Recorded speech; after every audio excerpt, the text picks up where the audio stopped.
옆에 있는 분들하고 인사 나누시죠. 이렇게 인사해 보시면 어떠실까요? 한 달이 후딱 갔네요. 우리 시간을 아낍시다. 서로 인사하겠습니다. 한 달이 후딱 갔네요.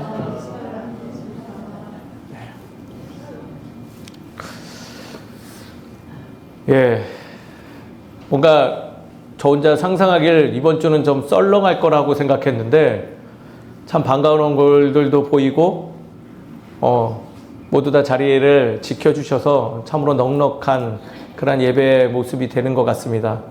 특히 3주 만에 돌아온 시우, 예, 역시 저희 교회 진짜 실세는 맞는 것 같습니다. 시우가 근데 낯선지 우네요. 다시 우리가 서로 낯설어지지 않도록 서로 인사 나누고 교제 나누고 주의 마음을 나눴으면 좋겠습니다. 제가 개인적으로 요즘 너무 기분이 좋아요. 왜 그럴까요? 예. 예. 정말 제가 늘 느끼는 건데 저희 성도님들은 저를 잘 모르는 것 같아요. 예. 아니에요. 집에 가면 쓸쓸하고, 예, 서글픕니다. 저희 아내가 아주 쓸쓸하지 말라고 미션을 잔뜩 줬기 때문에 그래요. 그래서 그거는 전혀 안 그렇습니다. 제가 기쁜 이유는 창세기서를 계속 나누고 있는데 이 창세기서를 준비하는 과정 속에서 오래전에 이미 잘 알고 배웠지만은 잊혀졌던 것들을 자꾸 발견하게 되어서 마치 그런 거 있잖아요. 내가 어디다 비상금을 넣어놨다가 망각해서 잊어먹고 있었는데 어느 날 우연찮게 그게 딱 발견해서 기분 좋은 것 같은 그 마음이 느껴져서 굉장히 좋은 것 같아요. 오늘의 말씀도 그러합니다. 일찍이 잘 알고 있었고요.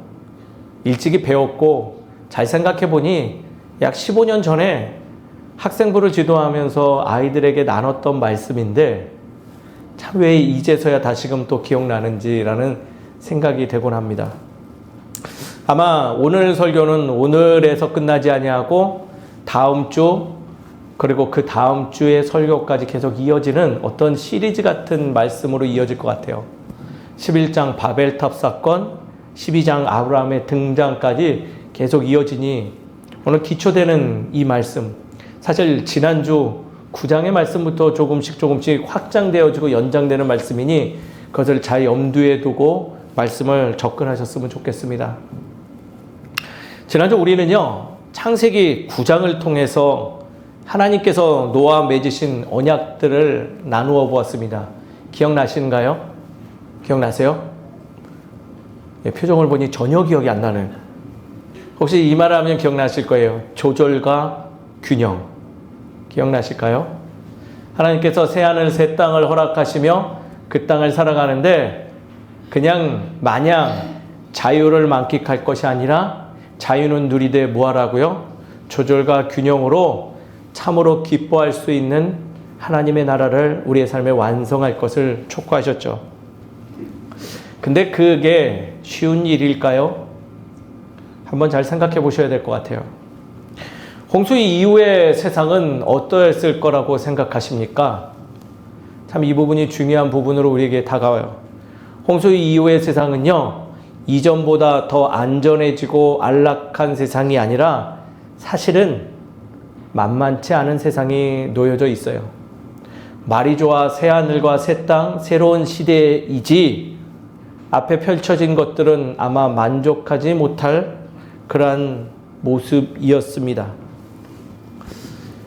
쉽게 연상해 보면 이런 거예요. 혹시 홍수가 일어난 마을 한번 들어가 보신 적 있나요? 홍수 피해 지난 마을. 처참합니다. 근데 그곳에서 다시 새 일상을 시작해야 된다라는 거예요. 바로 그러한 시점을 노아와 노아의 가족들은 마주했고요.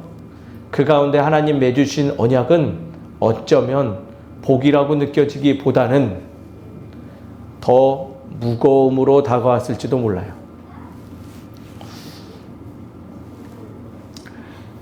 막막한 놓여진 창조 세계 앞에서 그들과 맺어진 하나님의 언약, 분명히 그의 자손들에게, 노아와 노아의 자손들에게 나아갈 방향을 주셨지만은 무거움으로 다가올 수 있는 것이죠.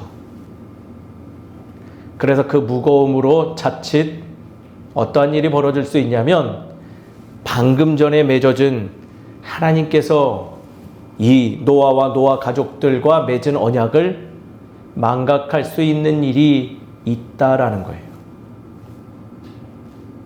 그리고 그 망각할 수 있는 그 부분은 절대 잊어서는 아니 되는 중요한 은혜의 말씀인 거죠. 그게 무엇일까요? 바로 하나님께서 그들에게 언약으로 말씀해 주신 생육하고 번성해서 땅에 충만하라라는 하나님의 말씀이라는 거예요. 앞된 상황들을, 배경들을 생각해보고 이 하나님의 언약을 생각해보면요, 이 이야기는 단순한 인구 증가 명령이 아니라는 것을 알 수 있어요. 하나님의 생명과 질서가 온 땅으로 확장되기를 원하는 뜻을 담아 그들에게 전한 말씀이며, 이를 위해서는 조절과 균형의 삶이 반드시 갖춰져야지 그 척박한 땅에서 낭망하고 지치지 아니하고 쓰러지지 아니하며 나아갈 수 있음을 알려주는 것이죠. 어쩌면 우리의 삶과 동일할 수도 있어요. 근데 오늘 본문인 창세기 10장을 사실 1절부터 쭉 읽어보다 보면요, 조금은 좀 황망하기도 해요. 당황스럽기도 하죠. 왜냐? 방향을 제시해 줬는데 이러한 것들이 없어요. 그 방향을 맞춰서 살아가는 사건도 없고 대화도 없고 기적도 없이 그냥 족보만 기록되어져 있기 때문이라는 거예요. 그런 막 놀라운 은혜의 사건, 무지개도 펼쳐주시고 언약 맺었다라는 그런 말씀 기록 다음에 그들이 그러한 척박한 땅에서 조절과 균형을 가지고 이러한 사건 속에서 일했고, 이러할 때 또 이것을 선택해서 주의 말씀을 잊지 않고 나아갔다라고 기록해주면 너무나 좋은데요. 다 그 얘기 펼쳐놓고 넘기다 보면 바로 누가 누구를 낳고 누가 누구를 낳고 누가 누구를 낳아서 누구를 또 낳았더라 라는 기록만 되니 10장이 당황스러워요. 그래서 이 부분에서 우리는 길을 또 잃어버리고 뭐한다? 말씀을 덮어버리는 경우가 발생하죠.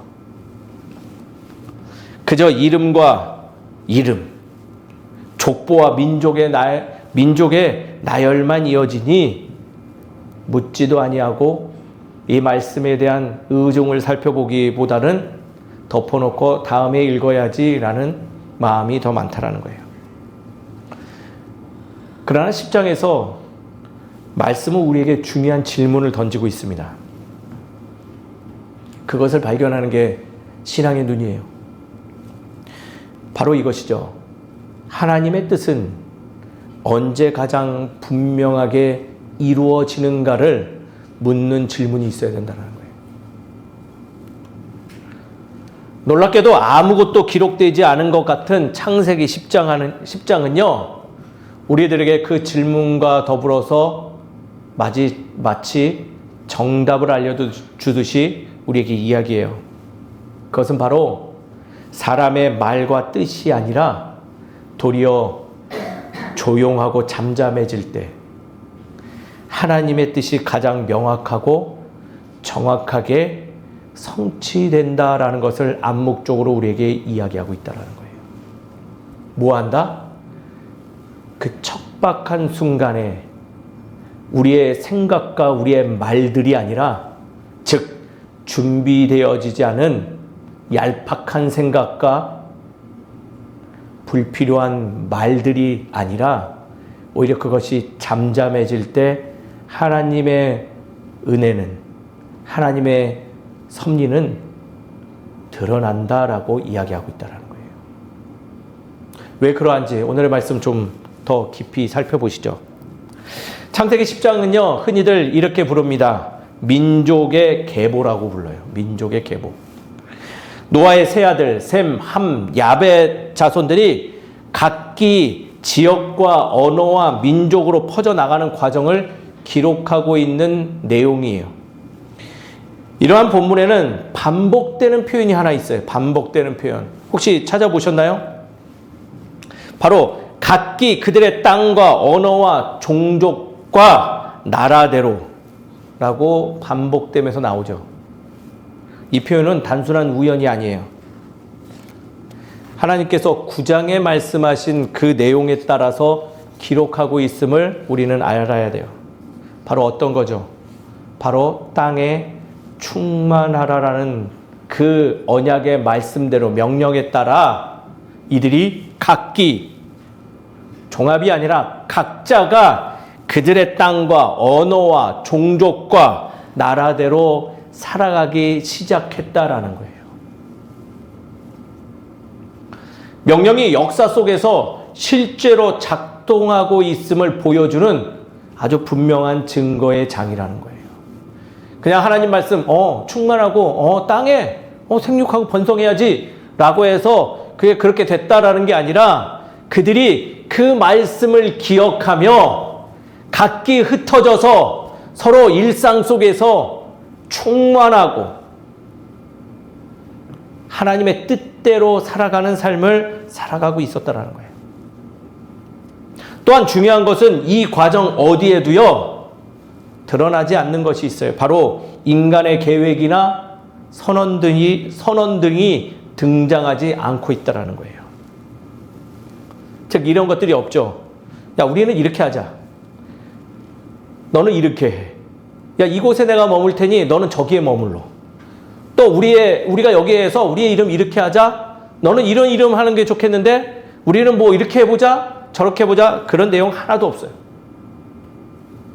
그저 하나님의 뜻이 사람들의 삶을 통해 어떻게 자연스럽게 이루어지고 있음을 드러내고 있는 게 10장이라는 거예요. 이 부분이 중요한 내용이에요. 그래서 본문에는요, 두 가지 핵심 메시지가 담겨져 있는데, 첫째는요, 확장과 분산은 하나님께서 실패하신 것이 아니라 하나님의 의도에 따라서 지금 이들이 땅에 확장되어지고 충만해지고 있다는 거예요. 누구의 의도에 따라서? 하나님의 의도에 따라서. 바꿔서 말하면 이렇게 생각할 수 있어요. 우리의 침묵이, 하나님의 고요함이 곧 하나님의 의도하십니다라고 말할 수 있다는 거예요. 우리는 흔히들 변화나 흩어짐이 굉장히 부정적인 것이라고 생각하는 그런 신앙의 생각을 할 때가 있어요. 흩어지면 힘이 약해지고 흩어지면 정체성 흐려진다고 여기죠. 변화되는 것은 하나님이 나에게 주신 징벌이며 어려운 일이며 지금 나에게 변화되는 이 사건들이 하나님이 나를 미워하거나 저주해서 그런 것이다라고 생각하고 있어요. 더군다나 그러한 순간에 하나님께서 고요하신 것 같다 느끼면 우리는 어떡하나요? 하나님 바로 없음을 부정하죠. 근데 창세기 10장은요, 그러한 생각에 정면으로 반대표를 던져요. 바로 그 고요함마저도 하나님의 의도 안에 놓여 있다라는 것이에요. 민족이 나뉘고 언어가 달라지고 지역이 구분된 것은 혼란과 결과가 아니라 하나님의 창조 질서의 확장성이다라고 보여주는 거예요. 그들이 그냥 대충 살아가다 보니 앞에 당면한 문제 놓고 살아가다 보니 그냥 퍼지고 늘어난 것이 아니라 그 고요한 가운데서 하나님께서는 뭐 하신다? 그분이 우리와 맺어준 대로 생육하고 번성하고 충만하는 그 축복의 말씀대로 우리의 각각의 삶을 통해서 고요하지만 분명히 이뤄가고 있다는 거예요. 하나님은 한 민족, 한 장소, 한 언어 안에 당신의 생명의 마음들을 가두지 않아요. 각자의 그 모습에 따라서 하나님이 창조하신 그 모습에 따라 퍼지게 하셨고 나뉘게 하셨고 흘러가게 하여서 그들이 전체 삶 속에서 하나님의 나라를 완성할 수 있도록 은밀하게 도우셨음을 증거하는 게 창세기 10장이라는 거예요. 이 고요함이 하나님의 확장의 방식이에요. 그래서 때로는 이 고요함을 우리 신앙인들은 민감하게 반응하여서 내게 주어진 것을 더 책임감 있게 행해야 되는 사명이 생기는 것이에요. 근데 부끄럽게 우리는 어떠죠? 사실 원하지 않아요. 두 번째 핵심 내용도 있습니다. 그 고요함 속에서 하나님은 조용한 순종을 통하여서 그분의 뜻을 더욱더 세밀하게 드러내신다는 거예요. 10장에서 가장 인상적인 점은요, 아무도 하나님께 순종한다고 고백한 게 없다라는 거예요. 그런 기록이 전혀 없어요. 근데 놀라운 것은요, 하나님의 말씀대로 그들은 생육하고 번성하고 땅에 충만하기 시작했어요. 왜 그럴까요? 어려우면 포기해야 되잖아요. 그거 잘 아시잖아요. 상황이 열악하면 화내야 되잖아요. 내팽개쳐야 되잖아요. 아니면 힘 있는 사람한테 도와달라고 아둥바둥 되셔야 되잖아요. 근데 그런 모습이 기록되어 있지 않아요. 그들은요, 이 말씀에 기록되어 있지는 않지만 하나님의 뜻을 가지고 계산하지 않았어요.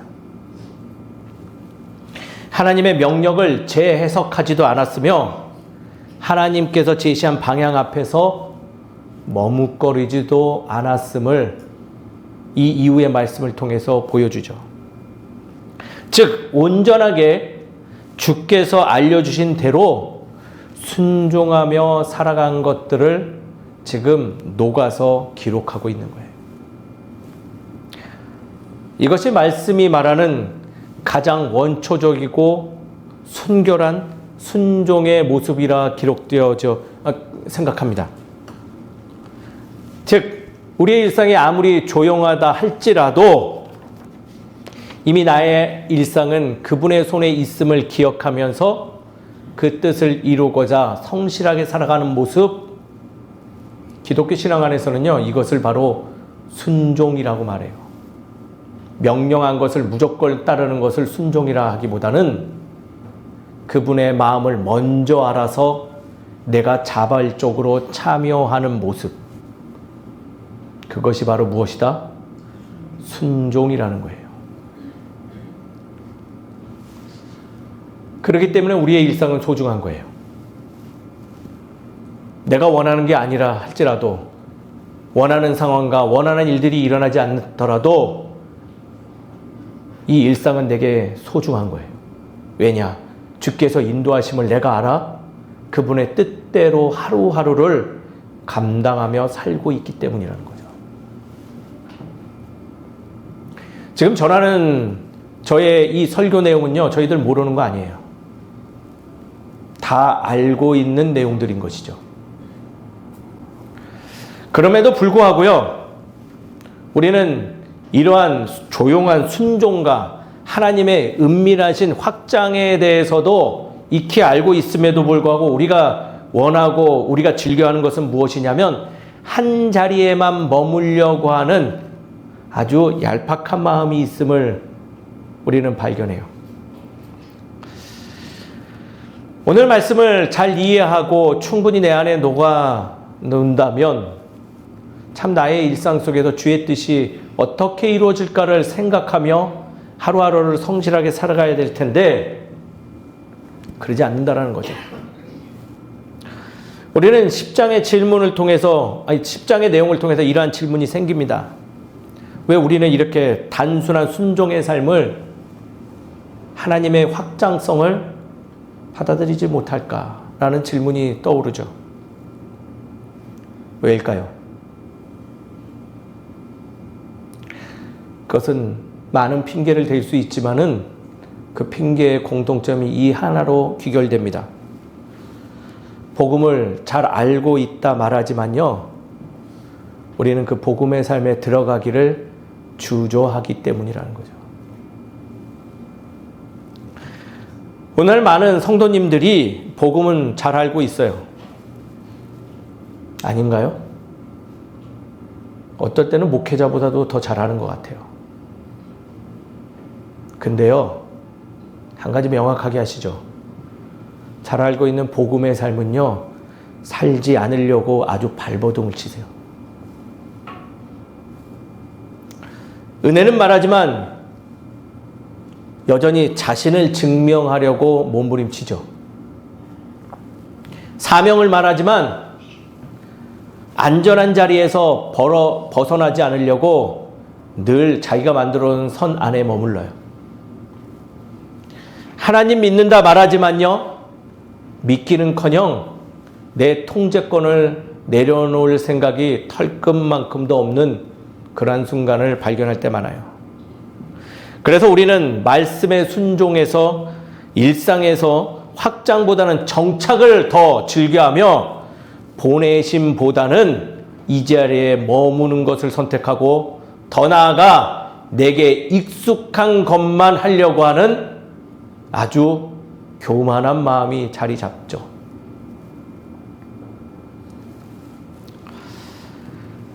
즉, 우리는 은혜보다 익숙함을 더 많이 선택하는 속성을 가졌다라는 거예요. 오늘 말씀을 통해서 우리 분명히 하시게요. 하나님이 흩으시는 이유는요, 우리를 미워하거나 저주하거나 잃어버리기 위함이 아니라 더 넓은 은혜의 자리로 보내기 위함임을 기억하시는 우리 모두가 되길 주의 이름으로 축원드립니다. 그분이 말씀해 주신 언약에 따라 우리가 생육하고 번성하고 땅에 충만해야 되기 때문에 하나님은 우리를 세상으로 디아스포라, 즉 파송 보내시는 거예요. 하지만 우리는 여기서 늘 이렇게 막 고백하죠. 주님, 여기가 편해요. 그동안 했으면 충분하지 않나요? 굳이 바꿀 필요 있습니까? 내가 여기서 또 새로 시작해야 되나요? 이러한 질문들은요, 우리가 다음 주에 살펴볼 바벨탑 사건에서 등장하는 흩어짐을 면하자라는 그 고백의 마음과 동일한 마음임을 기억하시길 바랍니다.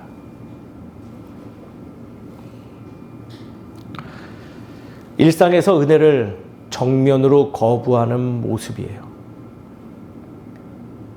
사랑하는 성도님 여러분, 창세기 10장 우리에게 증거합니다.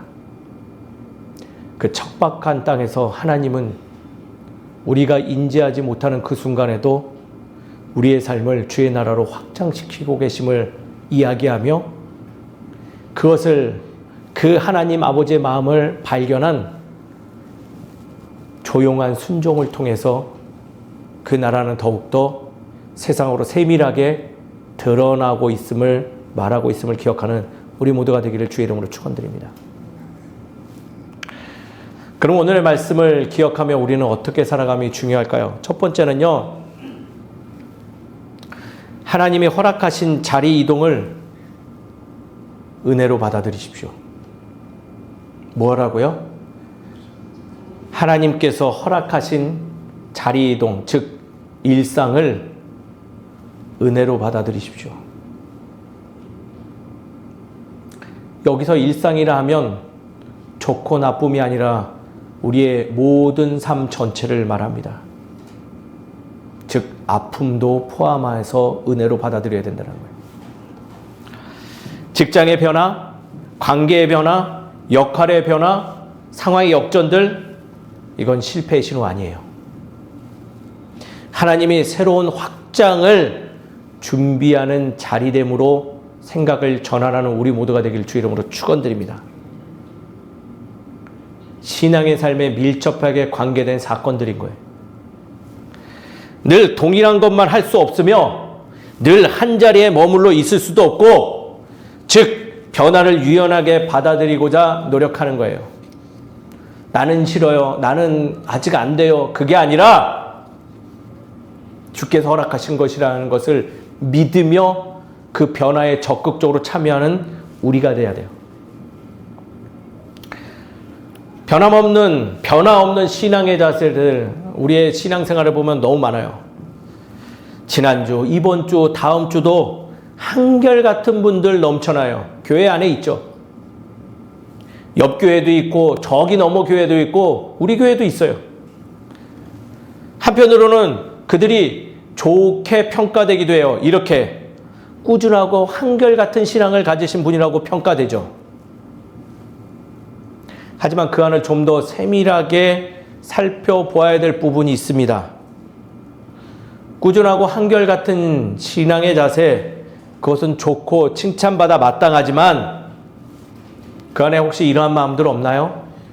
지금의 상황에 안주하려고 하고 느슨하게 익숙한 마음을 가지고 있는 그 마음은 없으신가요? 마치 광야에서 약속의 땅으로 향하는 이스라엘 백성들이 그 광야에서 주저앉은 채 애굽에 놓고 온 노예의 신분이었지만 그날 먹다가 놓고 온 고기를 생각하며 고기가 먹었던 그날이 좋았더라 하면서 그 익숙함을 회상하는 모습과 혹시 흡사하지는 않나요? 죄송하지만 이런 신앙의 자세를 소유한 이들에게 놓여진 것은요, 신앙의 감동이 아니라 신앙의 메마름만 있을 뿐이에요. 되도록 하나님께서 허락하신 자리에서 그분의 은혜를 찾는 것에 집중하는 우리 되기를 소망합니다. 익숙한 자리에서 일어나서 주의 자리로 나아가는 기민한 주의 자녀 되기를 소망합니다. 언제까지 동일한 자리에 있으면서 주님께서 변화를 이루어 주시기를 셈법 계산하고 있고 그날을 요청하고 있는지에 대해서 한 번쯤은 물을 시점입니다. 그러니 그 변화하지 않는 자리에서 늘 그것만 요청하고 있으니 내가 세상에서 제일 불쌍한 사람인 것 같고 내가 세상에서 제일 억울한 것 같고 내가 전혀 아무것도 받지 못한 사람처럼 여기면서 신앙생활을 이를 갈면서 하는 모습, 그것만을 소유하죠. 사랑하는 성도 여러분, 내게 주어진 일상이 내가 원치 않더라도 주님께서 인도하신 은혜의 자리임을 기억하며 그 자리에서 주의 뜻을 분별하는 우리 모두가 되기를 주의 이름으로 축원드립니다. 두 번째는요, 이어서 계속 생각하셔야 돼요. 머무름이 아니라 보내심의 관점으로 신앙을 점검하셨으면 좋겠어요. 무엇이라고요? 머무름이 아니라 보내심이라는 거예요. 나는 지금 어디에 머물러 있는가 보다는 하나님은 지금 나를 어느 곳으로 보내고 계실까라는 신앙의 마음으로 전환하시라는 거예요. 좀 더 쉽게 권면드릴까요? 주께서 하실 일을 기대하는 신앙의 마음을 소유하시라는 겁니다. 내 자리만 살피기만 하면 신앙의 시야는요, 좁아질 수밖에 없어요. 그렇잖아요. 내 앞에 있는 자리만 보는데 뭐가 보이겠어요? 운전할 때 어때요? 운전 처음 할 때. 초보자들 뭐 어때요? 우리 영훈이 면허 땄어? 운전했어요? 운전해봤어요? 영훈이가 잘할 거예요. 운전하면요, 앞에만 봐요. 그러면 어떻게 돼요? 우회전, 좌회전 해야 되는데 앞만 가요. 그러다 보면 어디까지 가요? 부산 가요, 부산. 앞만 가서는 목적지에 갈 수가 없어요. 시야 좁아져요. 내 앞에 있는 것만 보면 내가 지금 여기 어디지? 어디지? 그래서는 아무 변화가 없어요. 오히려 주의 관점에서 보고자 애쓰고 그 관점을 가질 때 세밀한 부분까지 보여진다라는 거예요. 제가 우리 성도님들한테 이런 얘기 많이 해요. 시간이 갈수록 보이는 목회보다 보이지 않는 목회 영역이 많습니다 라고 고백해요. 왜 그럴까요? 제가 부교육자 시절 때요, 이런 목사였어요. 담임 목사님 엄청 욕했어요. 담임 목사님 맨날 말로는 저러고, 안 해. 뭐 한 주면 되지. 안 해. 맨날 욕했어요.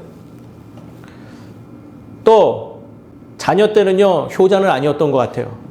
맨날 아버지, 어머니 엄청 속으로 욕했어요. 진짜 답답한 저 꼰대. 맨날 회초리만 들고 아주 그냥, 맨날 내가 얼마나 잘못했다고 그랬을까. 맨날 그랬어요. 개척교회 담임 목사 돼 보니까요, 왜 그날 목사님이 그것을 선택 안 했는지 그냥 혼자 알게 됐어요. 왜 그렇게 교회 대걸레질을 하는데 뭐라고 하셨는지 알게 되더라고요. 또 부모가 되어 보니까요, 왜 아버님이 저를 보고 그렇게 늘 길길이 날뛰셨는지 알 것 같아요. 왜 이렇게 회초리를 많이 들었는지 알 것 같아요. 그러면서 화를 내신 게 아니라 사랑한 거였구나라는 것을 깨닫게 되더라고요. 즉, 다른 자리에 가니 다른 게 보이기 시작했다는 거예요. 그래서 요즘 노력합니다. 나의 시선을 떠나 주의 시선으로 모든 걸 바라보고자 그래도 애써 봅니다. 주께서 바라보는 그 자리에 바라볼 때 우리의 신앙이 성숙해지지 않을까요? 지금 내 앞에 놓여 있는 상황과 사건과 내가 마주한 그것을 보기보다는 그 넘어서 운행하시는 하나님을 보고자 우리의 시선을 돌리면 좀 더 넉넉하고 여유로운 위기에 강한 신앙인 될 줄 믿습니다. 사랑하는 성도님 여러분, 고난 가운데 나에게 왜 이걸 허락하셨지가 아니라 이 일을 통해서 무엇을 행하실지를 기대하는 저 여러분 되시길 주의 이름으로 축원드립니다. 그래야지 고난도 감사로 변환됩니다. 마지막 세 번째는요, 따라하겠습니다. 말보다 삶으로 보여주자. 말보다는 삶입니다. 창세기 10장은요, 조용한 순종이 얼마나 강력한 것인지 우리에게 잘 보여줘요. 즉, 일상을 통하여 하나님의 뜻을 증언하는 그 통로된 삶이 얼마나 복된 것인지를 우리에게 증명하는 거예요. 제가 늘 다이어트 말하잖아요. 다이어트 못하는 이들이 맨날 뭐라고 말한다고요? 뭐라고 말해요? 내일부터 해. 그리고 또 하나 더 붙여서 얘를 요것만 먹고 한다. 제발 이 말 좀 하지 말죠. 공부 못하는 자녀들 핑계 뭐예요? 공동체 안에서 환영받지 못하는 이의 존재들, 그들의 입술에도 동일한 핑계들이 있어요. 기회 되면 할게요. 이것만 끝내놓고 할게요. 기회는 늘 없으니 당연히 안 하죠. 하던 일 끝나면 또 일 생기는데 언제 해요? 안 하겠다라는 거예요. 그냥 결단하고 멈추고 그냥 해야 되는 일들이 우리의 신앙의 삶에 정말 많다라는 거예요. 뭐 한다고요? 그냥 하는 거예요. 생각해보니 우리의 일상 속에서 그냥 해야 되는 것들이 너무 많아요. 뭘까요? 학생은 뭐 해야 돼요? 공부해야 돼요. 부모는 뭐 해야 돼요? 일해야 돼요. 그거 뭐 돈 준다고 하나요? 그냥 하는 거예요. 왜 착하게 살아야 돼요? 돈 들어온 적 있나요? 그냥 하는 거예요. 그러면 그냥 하다 보면요, 언젠간 달라져요. 조용한 순종은 이거랑 동일합니다. 주의 말씀이 나의 마음에 감동을 허락하면요, 그날 그대로 순종하는 거예요. 주님, 쟤는 안 하는데 왜 나부터 해야 됩니까? 제가 먼저 하면 제가 그때 할게요. 이건 순종 아니에요. 아, 주님 지금 보십시오. 지금 내가 그럴 상황입니까? 나는 원래 이렇게 태어났는데요. 아, 내가 못하는 걸 왜 하라고 해서 난 죽어도 못해요. 그건 핑계입니다. 말보다는요, 말씀을 따라 순종하는 삶을 살아가는 우리 되기를 주의 이름으로 축원드립니다. 말씀이 좋았다고 말씀하지 마세요. 설교에 감동이 있으셨어요? 오늘 말씀 너무 좋아요, 목사님. 그 얘기보다는요, 살아가십시오. 말씀대로 살고자 몸부림하는 순종의 신앙을 소유하여서 조용한 순종을 더불어 하나님께 영광 올리는 우리 모두가 되기를 주의 이름으로 축원드립니다. 말씀을 정리하죠. 사랑하는 성도님 여러분, 창세기 10장은 족보의 이야기가 아니에요. 오히려 하나님의 뜻은 인간의 프로젝트나 계획이 없어도 이루어지고 은밀하지만 조용하게 확장된다는 거예요. 문제는 하나님의 뜻이 이루어지느냐가 아니라 그거는 당연히 이루어지니 그거보다는 그 뜻에 따라 나는 참여할 것인가 말 것인가를 묻는 그러한 말씀이 돼요. 다음 장에서는요, 우리가 다음 주에 나눌 말씀이에요. 오늘 조용한 순종을 통해서 우리에게 순종의 기쁨이 어떤 것인지 알겠다면 다음 주는 욕망의 탑을 쌓는 우리의 잘못된 모습들을 볼 거예요. 하나님의 뜻을 대체하려는 시도, 하나님의 뜻을 확장하기보다는 그 확장에 대해서 정면으로 도전하는 인간의 모습들을 보이죠. 오늘 우리는 선택 앞에 서 있습니다. 머무를 것인가, 아니면 주를 믿고 보내심을 받아들일 것인가. 하나님께서 이미 우리를 은혜로 발견하셨고 이미 새로운 자리로 인도하셨음을 기억한다면 은밀하게 이루어지는 확장과 분산 속에서도 조용히 순종하는 우리 되기를 주의 이름으로 축원드립니다. 그래서 주께서 허락하시는 하나님의 은혜를 충만하게 누리는 복된 삶을 살아가는 우리 모두 되시기를 간절히 소망합니다. 기도하겠습니다. 사랑의 하나님, 오늘 말씀을 통해 우리의 시선을 다시 바로 세워 주시니 감사합니다. 우리는 종종 머무는 자리를 안전으로 착각하고 익숙함을 하나님의 뜻이라 오해하며 살아왔음을 고백합니다. 그러나 주님, 오늘의 말씀을 통하여 흩어짐은 저주가 아니라 하나님의 은혜와 섭리이며 계획이었음을 배우게 하시니 다시 한번 감사드립니다. 주님, 우리가 마주하고 있는 지금의 상황들과 자리, 이 자리를 가야 할 자리 사이에서 두려움 때문에 멈추지 않게 하시고 욕심 때문에 앞서가지도 않게 하여 주시옵소서. 우리의 삶 가운데 균형과 조절의 은혜를 허락하셔서 머물러야 할 때는 잠잠히 순종하게 하시고 보내실 때는 담대히 떠날 수 있는 믿음을 허락하여 주시옵소서.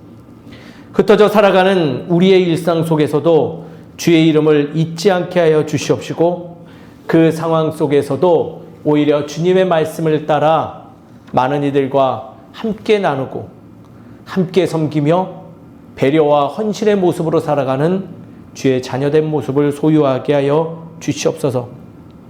각자의 자리에서 하나님의 나라를 드러내는 증인이 되길 소망합니다. 주님, 그 모습으로 조각하여 주시옵소서.